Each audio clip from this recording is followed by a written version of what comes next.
আকাশ কালো হয়ে বৃষ্টি শুরু হয়। এতে তাদের ঘরের চালা থেকে পানি পড়তে থাকে। বাবা, আমার খুব ভয় করছে। বাইরে খুব ঝড় হচ্ছে মনে হয়। ঘরে পানি পড়ছে। আমাদের ঘর যে পানিতে ভেসে যাবে। আর মনে হচ্ছে যেন যে কোনো সময় আমাদের চালাটা ভেঙে যাবে। আমার খুব ভয় করছে। টুনি এই কথা বলতে বলতেই সত্যি এক দমকা হাওয়ায় তাদের ঘরের চালা উড়িয়ে নিয়ে যায়। আর তারা উপায় না পেয়ে পাশেই রহিমের ছোট ভাইয়ের বাড়িতে আশ্রয় নিতে যায়। চাচি, আমাদের ঘরের চাল ঝড়ে ভেঙে গেছে। দয়া করে আপনাদের ঘরে আমাদের একটু আশ্রয় দিন। আমরা একদম ভিজে যাচ্ছি। আমার খুব ঠান্ডা লাগছে। আমরা কি আশ্রয় কেন্দ্র খুলে বসেছি নাকি যে তোদের এই ঝড় বৃষ্টির মধ্যে থাকতে দেব? আমার ঘরে এত জায়গা নেই বাপু। আজ ঘরে ঢুকতে দিলে একটু পরে খাবারও চাইবি। যা, দূর হয়ে যা, দেখি রাস্তা মাপ এখান থেকে। এই বলে টুনির চাচি মুখের ওপর দরজা বন্ধ করে দিল। আর তারা উপায় না পেয়ে ওই বারান্দায় দাঁড়িয়ে থাকে অসহায়ের মতো।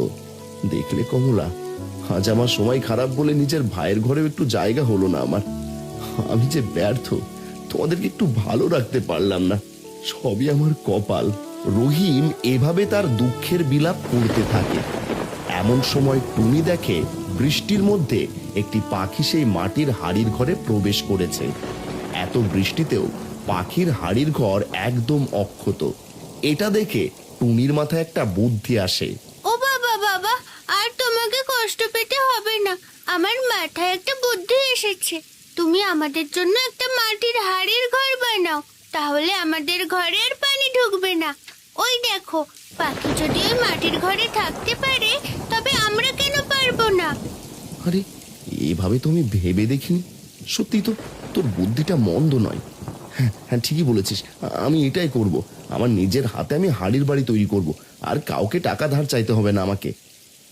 এরপর বৃষ্টি থেমে যায়, আকাশ পরিষ্কার হয়। রহিম মিয়া ঠেলা ভর্তি অনেক মাটি নিয়ে আসে এবং বিশাল এক মাটির হাড়ি তৈরি করতে বসে পড়ে। এই কি রহিম ভাই, তুমি এত বড় মাটির হাড়ি তৈরি করছো কেন? এত বড় হাড়ি তো আমি বাপের জন্মেও দেখিনি। তা কি রাখবে হাড়িতে শুনি? ওগো, মনে হয় তোমার ভাই গুপ্তধনের সন্ধান পেয়েছে, তা লুকিয়ে রাখতে এত বড় হাড়ি তৈরি করছে মনে হয়। সবাই এভাবে রহিমের এই কর্মকাণ্ড দেখে উপহাস করতে থাকে। ওগো, তুমি এসব কি পাগলামি শুরু করেছো বলো তো? লোকজনের কাছে হাসির পাত্র হয়ে গেছি। গ্রামের মানুষ তামাশা করতে শুরু করেছে তোমার এই মাটির হাড়ি দিয়ে ঘর বানানোর কথা শুনে। শেষমেশ তুমি ওই বাচ্চা মেয়ের কথায় সায় দিয়ে পাগলামি করতে শুরু করলে। কমলা, লোকের কথায় কান দিতে হবে না। যা করার নিজেদেরই করতে হবে। এখন যা তোমাদের কাছে পাগলামি মনে হচ্ছে, তা কিছুদিন পর সবাইকে চমকে দেবে। শুধু দেখতে থাকো আমার হাড়ির বাড়ি। এর দু একদিন পর রহিমের মাটির হাড়ির বাড়ি তৈরি হয়ে যায়। এমন ভিন্ন ধরনের হাড়ির বাড়ি দেখে সবাই অবাক হয়ে যায়। রহিম তার পরিবার নিয়ে হাড়ির বাড়িতে থাকতে শুরু করে। বাহ, কি সুন্দর হাড়ির বাড়ি আমাদের। আজ থেকে আমাদের আর কোনো কষ্ট হবে না। বৃষ্টিতে বাবাকে আর কারো থেকে টাকা ধার নিতে হলো না। হ্যাঁ, বাড়িটা তো বেশ ভালোই হয়েছে।